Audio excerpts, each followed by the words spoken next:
Good evening, everyone. This is Dolores Cannon with the Metaphysical Hour. Today is September the 20th in the year 2013. I say that so you'll know it's a live show. That means you can call in if you want to. And we're going to have a guest tonight. I'll give out the toll-free number, and I would like it if you do call in to keep your calls directed at her and what she's talking about, instead of going off onto my stuff. Okay, the toll-free number is 1-888-627-6008. 888-627-6008. And Julia's here tonight, too, so we're going to both be doing this together. Hello. Okay. All right, my guest is Devara ThunderBeat. And where are you located right now, Devara? I'm in Sedona, Arizona. Oh, you're out there. Okay. Yeah. We have done a lot of stuff out there, and there's a tremendous energy out there. Absolutely. I just love it here. When I first came to Sedona, my friends brought me here, and they said it was totally my energy, and I said, I've never heard of this place. Brought it out here, and I totally recognized it. Totally, and I moved here after that, after 6 months when I first got here. So, well, I know when we go out there, you happen to be there, but I didn't know you were living there permanently. Oh yeah, I've been here 13 years now, and it's my home. Yeah, I know when you came out, it was wonderful. I got to perform before you talked and set the energies. Yes, I've known you for many, many years because you've been at so many different conferences and things that I've been to. Yes, I totally honor you. You're an incredible person for knowledge for the world, and you've transformed so many people. Well, I think if a lot of people out there have gone to these metaphysical conferences, they probably have heard you because Devara does wonderful music. And you write a lot of your own music, too, don't you? Everything I have is composed by me. I do all the layers. I have 7 solo CDs out and some DVDs I've been working on now, more multimedia stuff. And I've just written a new book. Yeah, that's what we're going to be talking about. But I know when I've been at the different conferences, your music, it has a definite energy, and it does. People in the room really are affected by it. Yeah, it's I call it activation music. It's totally keys into your like your chakras. In fact, certain special activational tones that I use, and I've researched on my own actually how each key affects the body, mind, and soul. So there's like a CD I have called Mayan Landing. I call that Go Activation.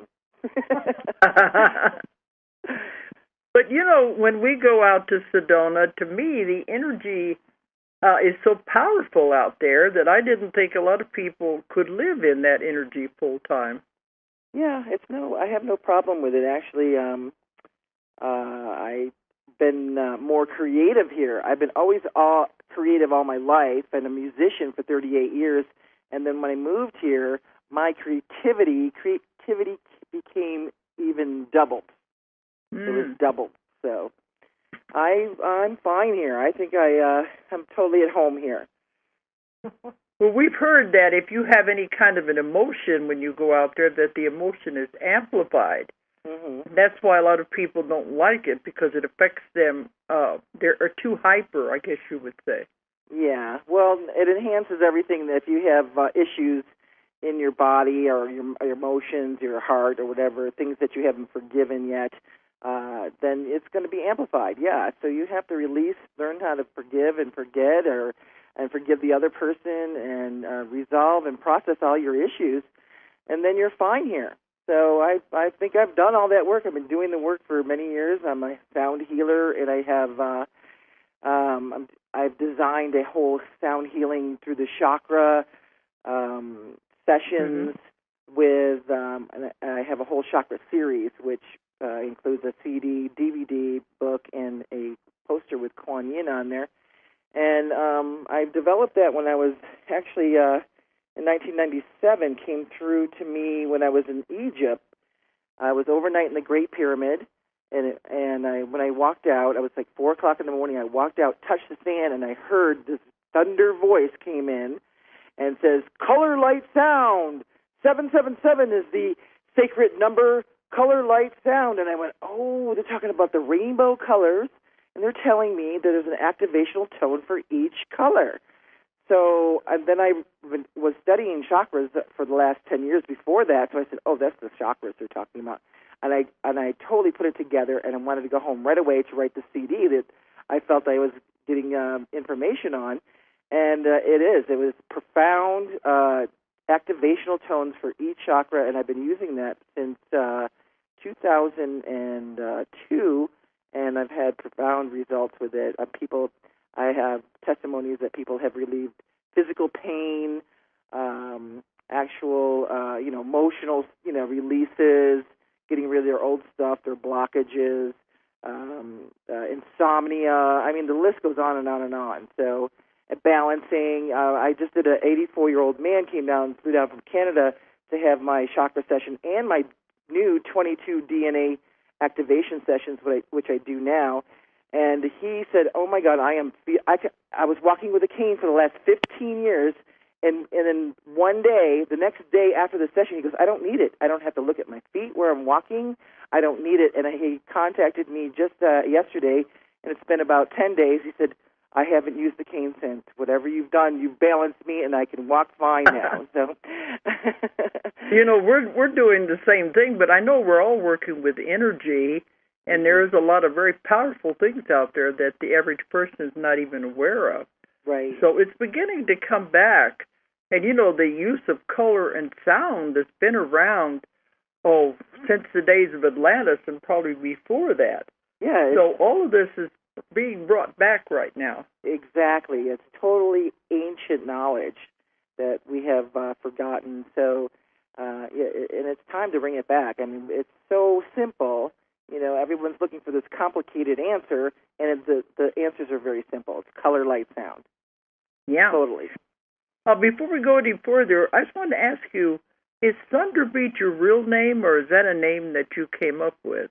I was given that name from the elders, Shawnee elders, many, many, many, many years ago for my power of sound, using sound to awaken people.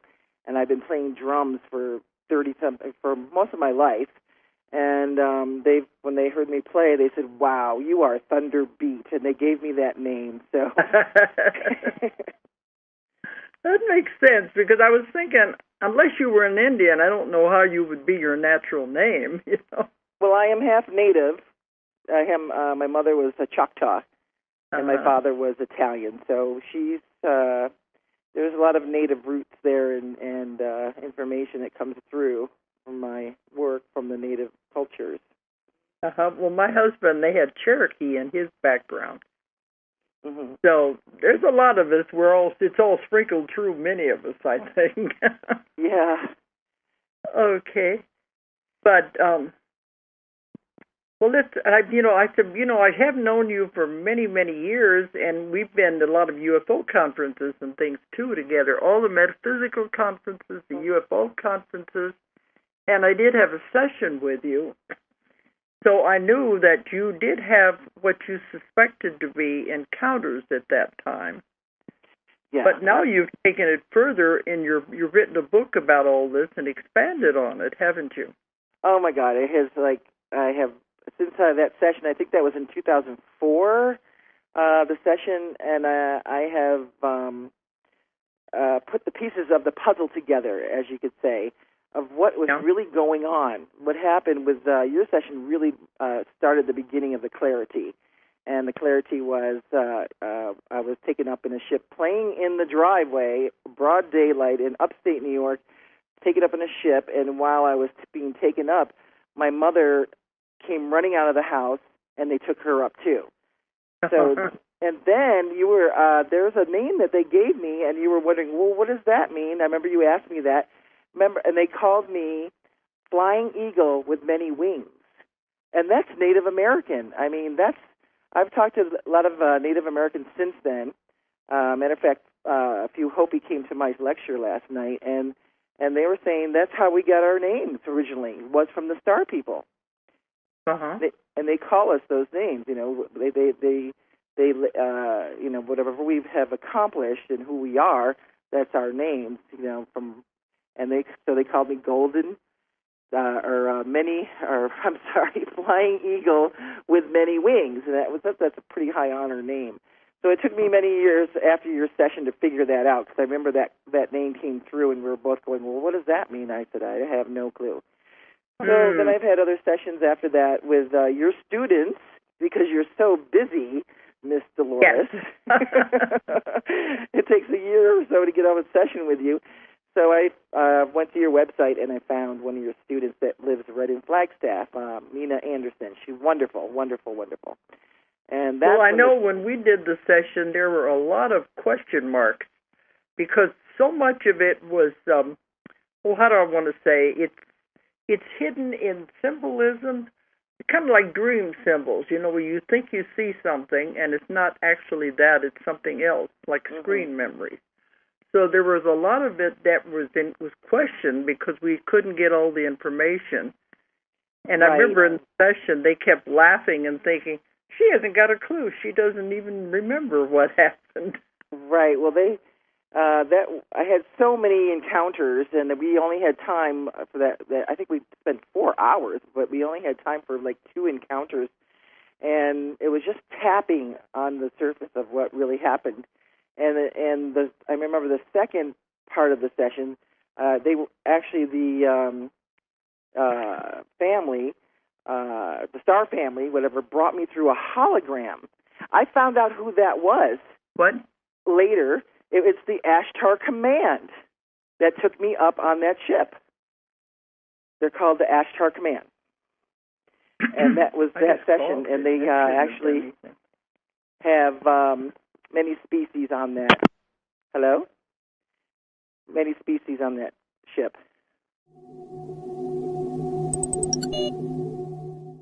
Yes. Well, the little gremlins get in our phones and like to play sometimes. Oh, I know. It's been happening to me now with a couple of times when I talk about the ships and the names of them, and I'm finding out. Anyway, it's real important information that people know that we have a lot of help here. Because that must have been the trigger point. So, the Star family. This has happened before, and it'll just all of a sudden blank out, or there'll be static or music, all kinds of weird things. Right. So, do you remember what you said? Because you probably weren't aware that it stopped. Yeah, we couldn't hear you. You were cut off. Even oh, wow. We're still on. Okay, are we live? Being on the ship and the Star families and right, and the ship was the Ashtar Command. Okay. And they were called Ashtar Command, and they were I recognized a couple of people on that ship that they said I've known them I've been on the ships many times, and I've known them. That's why they were familiar to me. Yeah. Yeah. So that's where we left off.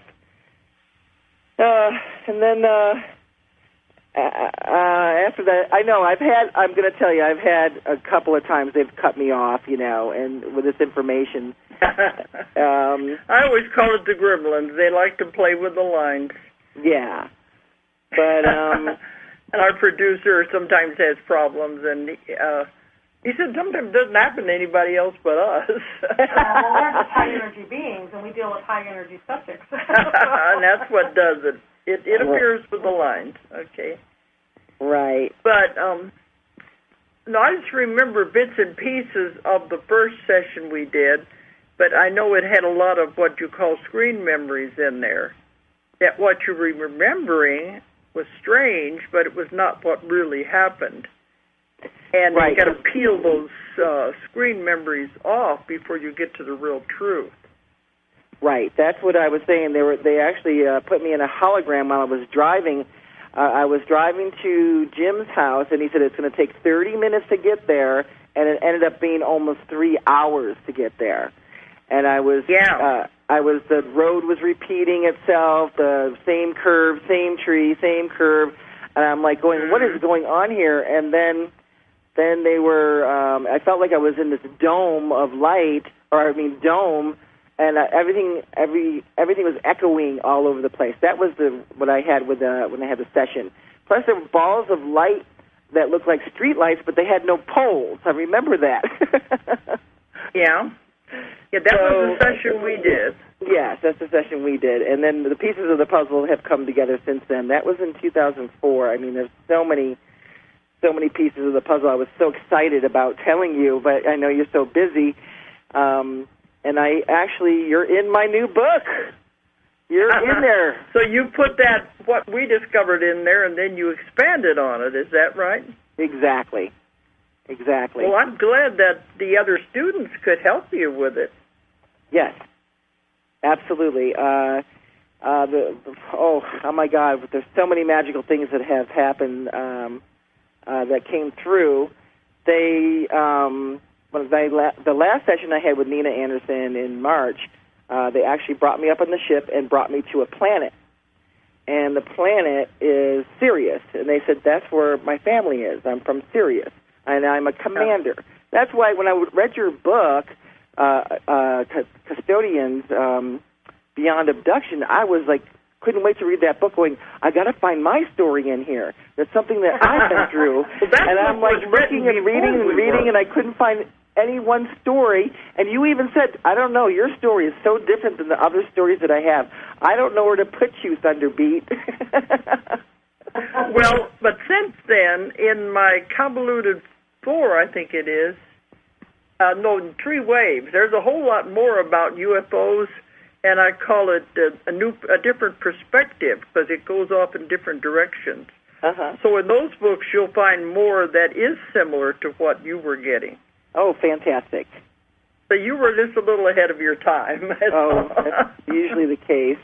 And it's frustrating, actually, at times, because a lot of my music is for helping the people and the planet. And, for instance, when I received all that information about my Chakra Journey CD in Egypt in 1997, they put me on hold for 4 years. 4 years. They said, not yet to put this CD out. 9/11 happened, and the next day 9/11 happened, or the next day the voices come in, and they told me, okay, it's time now. And I'm like, okay, are you sure? I've been trying to do this for 4 years, I said. So I do listen to the messages, and they're all positive, totally positive. And well, that's what ours is. But we have the same problem. You know, we've been held back on a lot of things because they say everything has to happen in the right time. Exactly. And so many of my clients want to know what's going to happen, and they want it now. But it's not supposed to be that way. They know when the things are supposed to come together. Mm-hmm. Just be patient, but that's hard sometimes. Right. Well, I've learned that through the years now. For the last, like I said, that was in 1997. And they always use not yet. They never say the word no.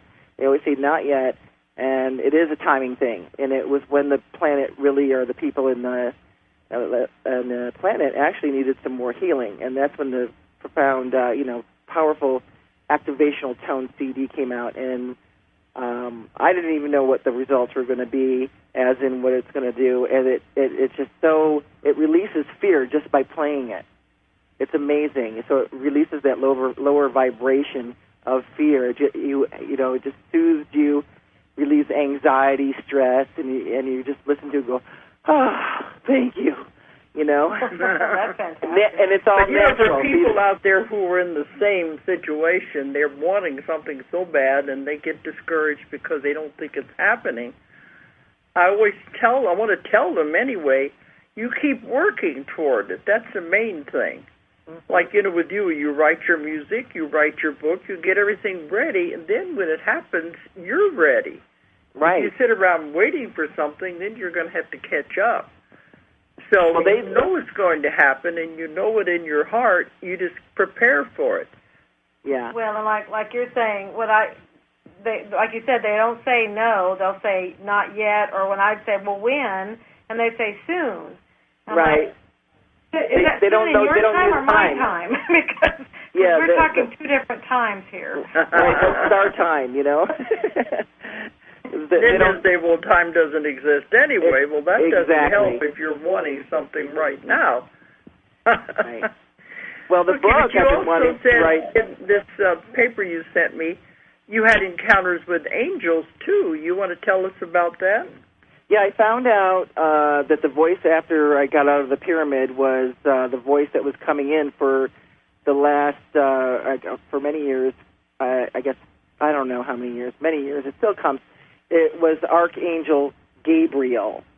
Now, that makes total sense because, you know, Gabriel, don't blow your horn or come blow your horn. You know, he's a musician. He must be a musician, you know, because he helped me with the Chakra Journey CD. And I had, from the Galactic Academy of Light Federation, my 22 DNA activation in 2004, right after I had your session. And that's when it's a session that really taps into who you are, why you're here, your mission, and everything like that. And that's when Archangel Gabriel came in, and he started yelling at me. He goes, I've been working with you for years, and you don't even recognize me. I'm like, whoa! I go to the girl, Carolyn. I go, Carolyn, do archangels have egos? And she starts laughing, and she goes, no, but they do like to be recognized. She said, that's what he just said. So that's what I found out I was working with angels. And that was about 2004 to 2005. And, you know, I've always had this thunder voice that comes in, and the voices change a little bit, and I found out that I work with Metatron and Archangel Michael.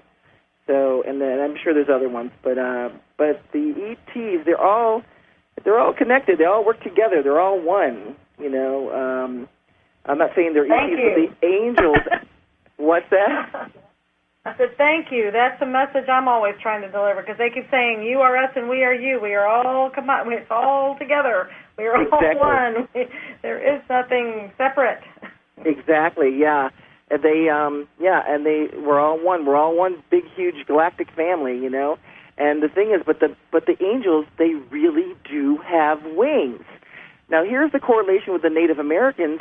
The Native Americans call them the people from the bird tribe. Isn't that interesting? Yeah.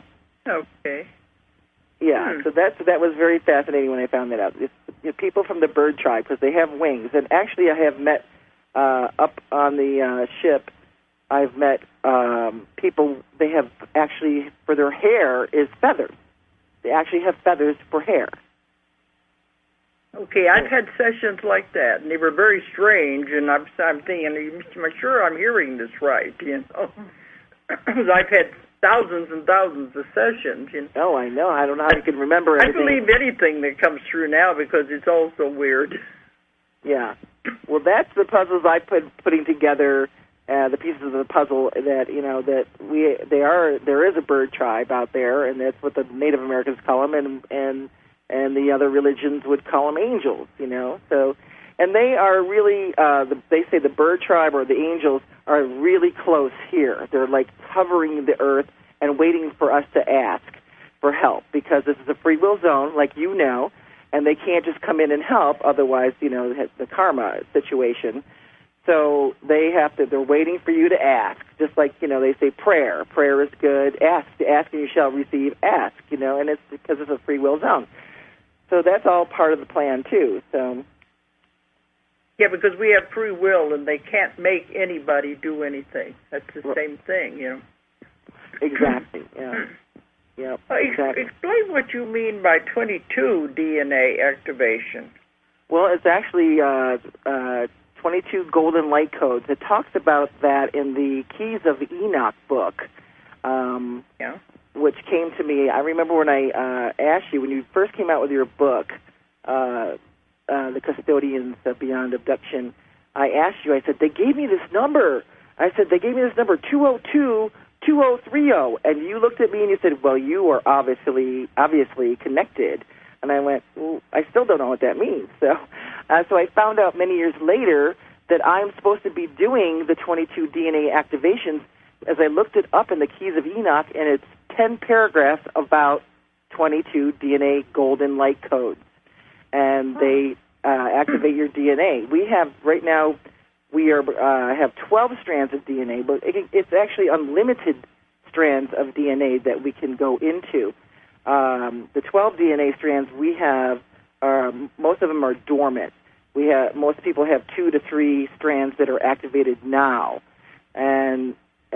so that's why I designed my latest CD. I designed a 12 DNA activational CD. But anything beyond that, you can't use. The tones won't work. It has to be administrated by a facilitator that has been trained and ordained, which I have as of last year. It's a lot of training involved in working with many certain angels, actually, Metatron, and it's very profound.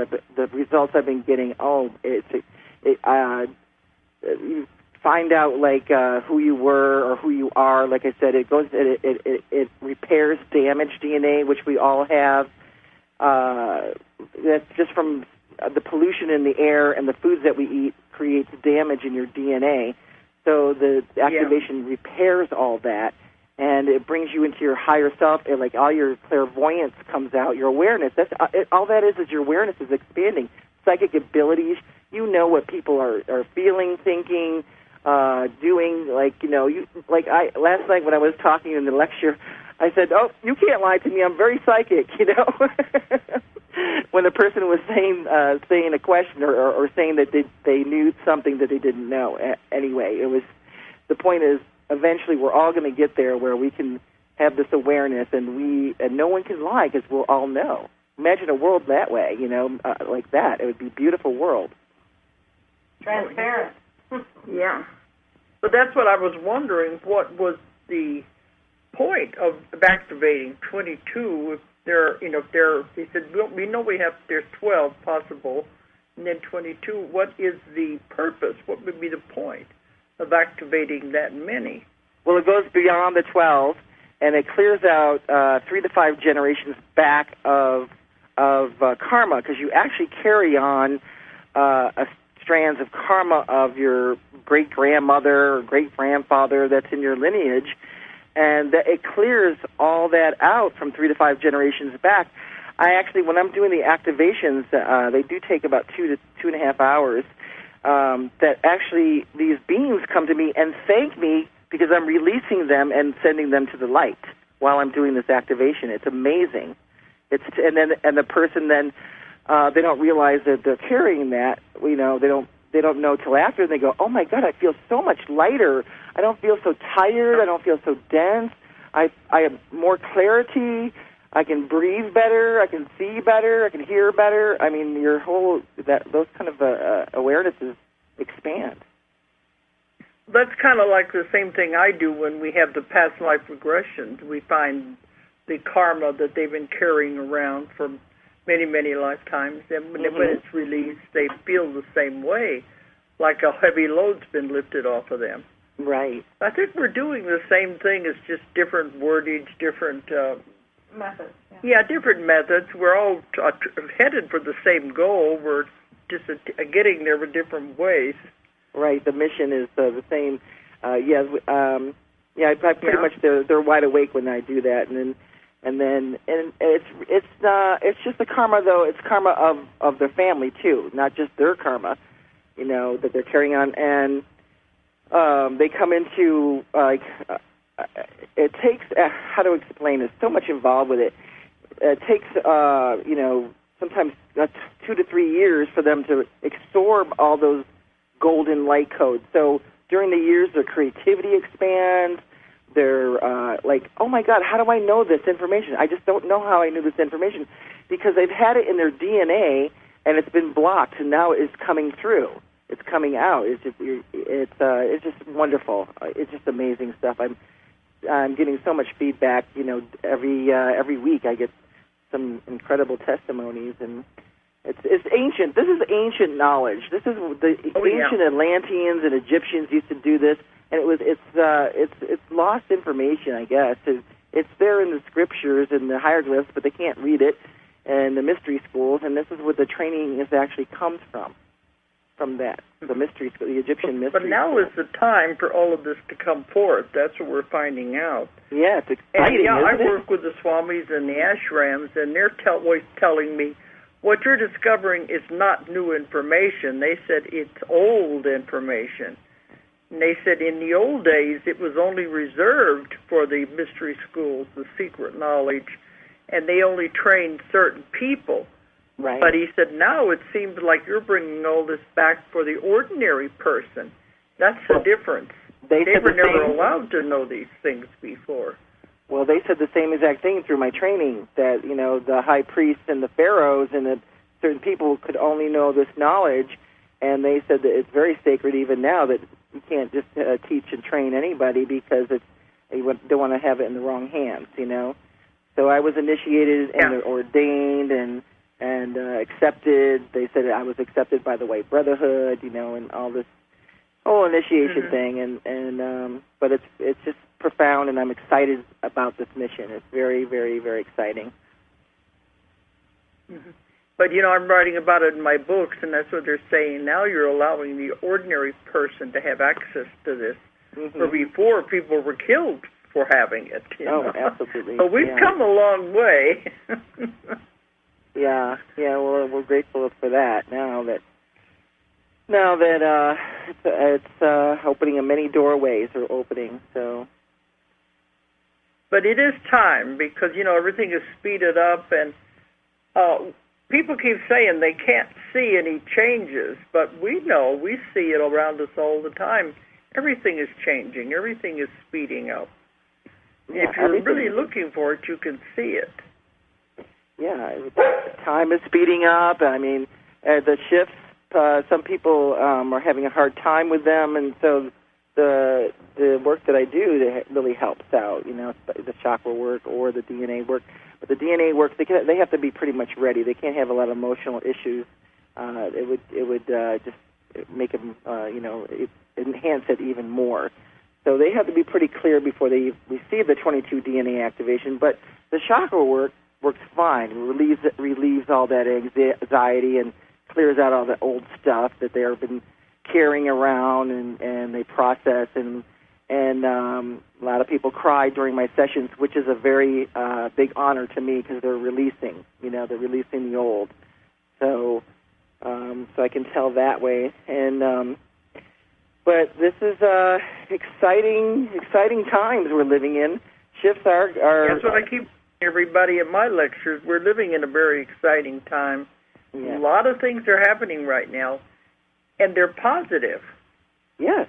The beings, I want to tell you, the beings that I have met are totally benevolent. They're beautiful, loving beings. And people ask me, like, oh, what do they look like? I go, well, they have arms, legs, they have bodies, but most of them don't have any hair, and they have this glow about them. Like, I've met these golden beings, and they on Sirius, they said, we are the golden ones, and then there's ones that are pink, and then there's ones that have, like I said, the hair with the feathers, and they all have different jobs, like positions. And the one with the feather, they said that was my left commander. He said his name was Salu, and I have a picture of him in my book, actually. They said that I agreed to this mission to come down here and use color, light, sound to activate, because that's what the Syrians do. They've been using color, light, sound to help raise the vibration of this planet. They showed me a picture of the planet. They said they've been cleaning the pollution off this planet for centuries. They said if we didn't do that, they said, this planet would be like a dead planet. They've been cleaning it and clearing it for centuries. And they showed me the picture of, or whatever it was, a picture of the planet, that here is what the frequency color of the planet is now. And this was just a few months ago, and it was orange. And they said and they work with the chakras. This is what amazed me. The second chakra, they said it's very emotional right now. People are going through emotional dramas and pain and anxiety, fear. And we are sending the rays of yellow, rays of light, and the green rays of light, which is bringing you back to your personal power, and green is healing and love. So they said that they've been sending the rays like that of color to raise the vibration of the planet. It makes sense. Yeah. But so many people don't understand, and they're going through a lot of confusion right now. Right. And anxiety, and they're just all mixed up because they don't really understand what is happening right now. That makes sense. It does, yeah. Wow. Right. But I know it has to do with colors. Well, they said that they have to, they have to release their, forgive anything from their past of themselves and others, and that's the easiest and fastest way to release it, so they can move on, because it's all the grudges or hatred they're keeping inside is making them dense and keeping them on a lower vibration.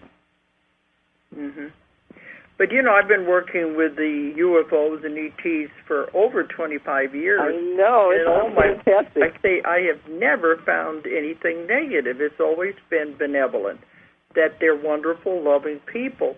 And I get a lot of feedback when I do UFO conferences. They say, well, that's impossible, because they hear the negative side.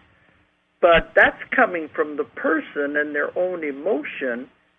It's not the real story. But, correct. They want to believe it. Of course, it's going to be real to them. But I've just not found anything like that. I haven't either. I've never experienced anything negative. It's the person's fear that puts them into that negative-looking kind of situation. It's like, because they don't know what's going on, so they're afraid.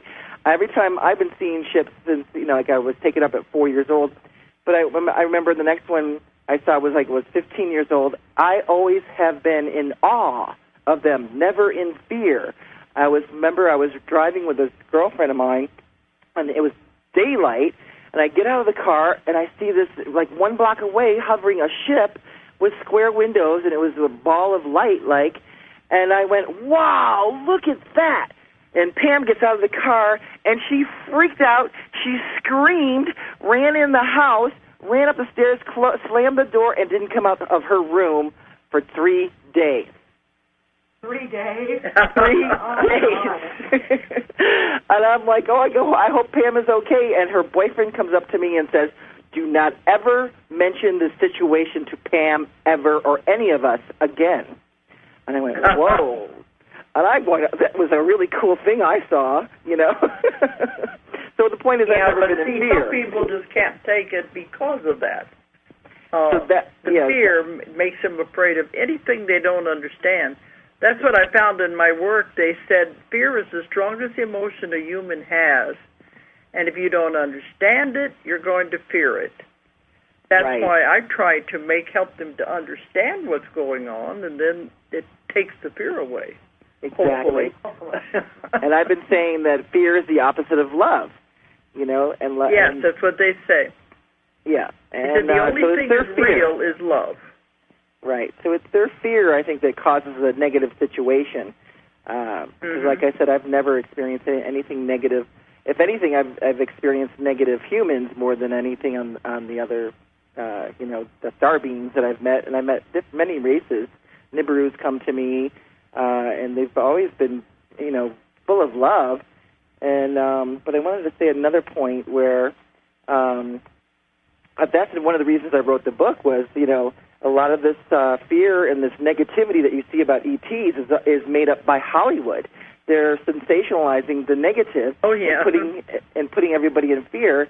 So I have that in my introduction talking about that's all Hollywood made up. It's all made up by Hollywood. Yeah. So people think that they're brainwashed.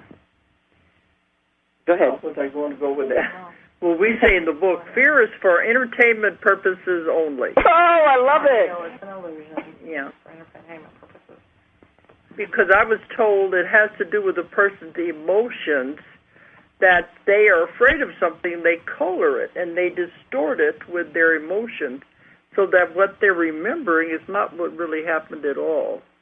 Right. That's why when the hypnosis, we have to peel that away to get to what really happened, and it's not at all what they thought it was. when they say they see that, they said, well, then now I understand. I don't have to be afraid of it. Right. But that's how strong the human mind is that creates all of these things. Right. Yeah, like I said, I've never been in fear, so at times things seem like a Twilight Zone like movie, where it's like, what is going on? This is like, unreal. Like I went to New Orleans, like I heard the voice tell me I was actually coming back from a performance in Kansas, and I was living in Florida. It said, stop in New Orleans. Now, I have never been there, so I said, okay. So I was real drawn to go, and I get to the French Quarters, and all of a sudden I see like 10 to 15 people that I knew, but I don't know them.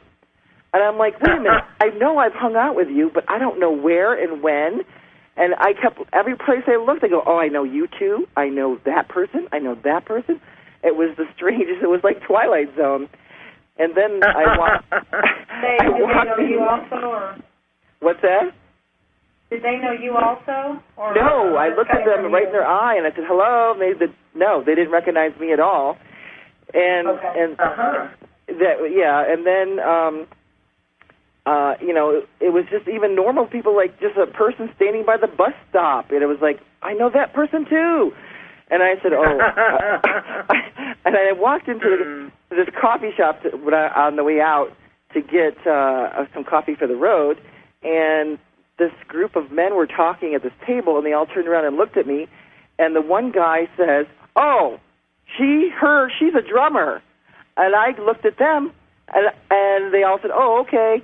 And I said, I didn't recognize them at all, but they recognized me. So it was like, okay, what is going on here?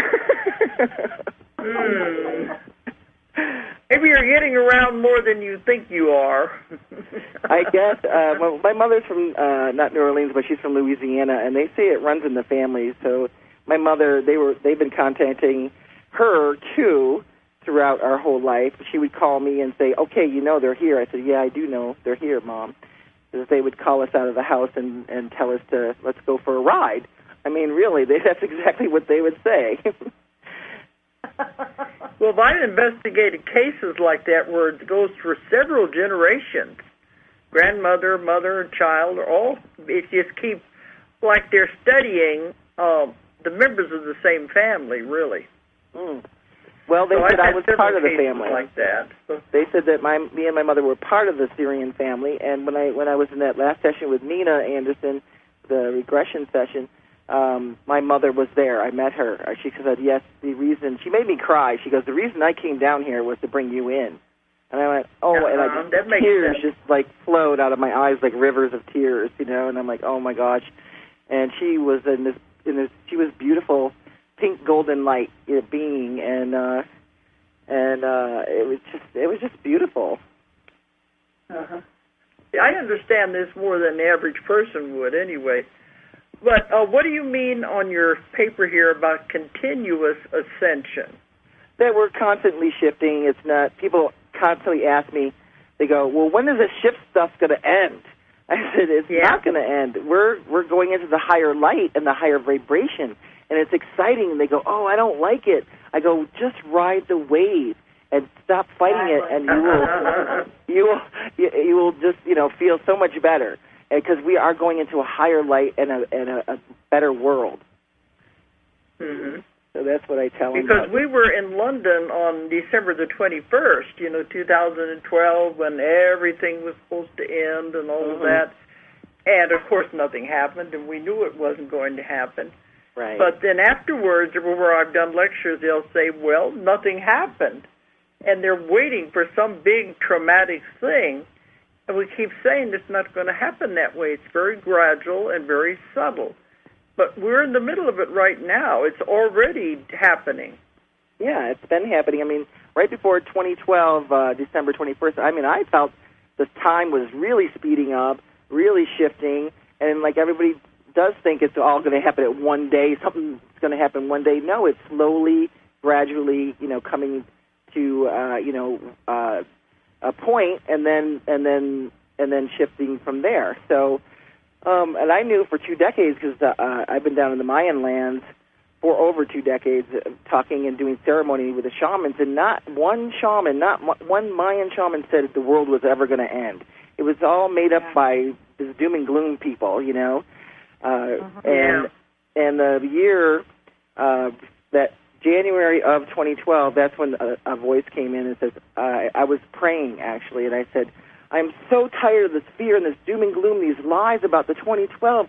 We are supposed to be celebrating this time. It's supposed to be a beautiful, loving time. And the voice comes in, he goes, well, you know this information. You talk about it. So I did that whole year. I did, and I made people feel so much at ease, whoever came to my talks. And they thanked me, and they said, oh, thank you. And I felt the whole room full of love, you know, filled with love. And it was like, phew, you know, God, you know. I told them, no, we're not going to end. The axes are not going to shift, you know. None of that's all going to happen. And they, you know, I see them every once in a while. Whoever comes, when I was doing some in Sedona, they go, "You were right, ThunderBeat." I said, "Well, yeah." I mean, I think it would be terrible to live in that kind of fear that they were dreading that date because something terrible was going to happen. Yeah. And then what do they do the next morning? Well, I'm still here. Nothing happened. Right. Right. Exactly. Well, that's what you know. The Mayans say that this is the time for celebration. Yeah, it is.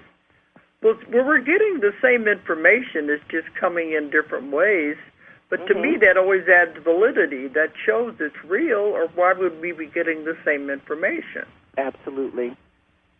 And it's coming through everybody I work with, and the emails we get. Everybody, it's like they're all beginning to wake up. Not all, but the majority of the ones who were really... You can see a major shift happening. in the consciousness of the people and what they're believing and understanding. Right.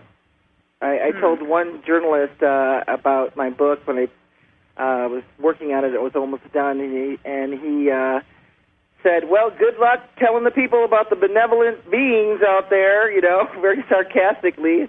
And I said, well, somebody's got to do it. Right, yeah.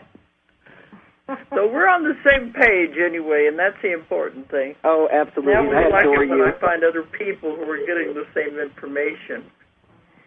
We're coming down to the wire, but the name of your Devara's book is Look Up, isn't it? Is that the name? Yes. Look up. You can Google My Encounters with ETs and Angels, or you can go to my website, ThunderBeat, BEAT.com, and download it for $7 in full color. I have a lot of pictures in it of space crafts and beings and things like that. And or you can go to Amazon.com. It's there, you know. My Encounters. Look Up. And My Encounters with ETs and Angels by Devara ThunderBeat. Right. And Devara, if people want to get a hold of you and communicate with you, how do you want them to do it? They can go to my website and either call me, and my phone number's on there, or email me. It's probably too much information to tell on the phone, you know, either they can go. I have etsandangels.com or ThunderBeat, BEAT.com, ThunderBeat.com. Very simple. I just want to make sure you spelled it out so they can get to it then. Yeah. And that way they can contact you there if they want to talk about their own experiences. Absolutely. I'm getting incredible, wonderful feedback. People are thanking me, saying, I don't feel crazy anymore. You've explained so clearly. That sounds like half of the emails I get. Right. But I have so many people talking about their ET experiences, and I just don't have time to answer all these emails. I read them, but I can't answer them. So I don't want people to feel heard out there. Oh, I know. So if they tell you, you know, you be the same stories, and I think it helps to have a sympathetic ear there. Absolutely. And then, you know, if they read the book, I just said you can send me a testimony, and I'll put it up on the website, you know, with their name and if they want to be up there. And good. But a lot of people are saying, God, I learned so much from your book. It opens my eyes. I don't feel so afraid anymore. The fear is not there. I'm just loving that. I'm loving that. Yeah, I get so much of that. They said, I'm not all alone. I'm not crazy. Well, and I think the fearing, I think that's one of the biggest contributions, or the most, what's the word? But I'm going to say biggest contributions that we can make, I feel, because it's to eliminate that fear or greatly dilute it, because that is the robber of energy as far as I'm concerned. Right, it's slowing us down. Totally, it's some of the emails low vibration. are pitiful. They think they're all by themselves, and they want to kill themselves because nobody understands. Well, Devara, I think I'll forward a lot of these ET cases to you and let you handle them then. Absolutely, I'll whatever I can answer and handle, I will be totally willing to do that. Because I don't have time, but I'll forward them to you. If you want to put them on your website, at least people will see that they are getting attention. Yeah, well, I would be honored to do that and help out as much as I can, sure. And I just want to say I adore you, and your knowledge I thank you so much that bringing this knowledge to the world, because we need that. We need more of that, Of course, if I start sending you things, you might start getting mad at me. I didn't want her to send me so much. Well, like I said, I can just answer what I can, and at least it'll be something, At least they have a showcase that way, because we don't have any place on ours that we can show the emails that come in, the stories. Okay, we're going to have to sign off. So I want to thank you for coming on tonight. Well, thank you. I'm, like I said, I feel very honored to be on your show. And I wish you a success with the book and with your lectures and with your music, your beautiful music. I wish you a lot of success with all of that. Thank you. And I will probably see you at another UFO conference soon. Probably. I know we're going to run into each other again. Or maybe just teetotaling through Sedona. Yeah, okay. Okay, so we're going to have to sign off now. So thank you, and thanks everyone for listening. Good night, everybody. If you enjoyed the show, check out more of our other videos, and be sure to subscribe and click the like button. Thank you for listening to the Metaphysical Hour with Dolores Cannon.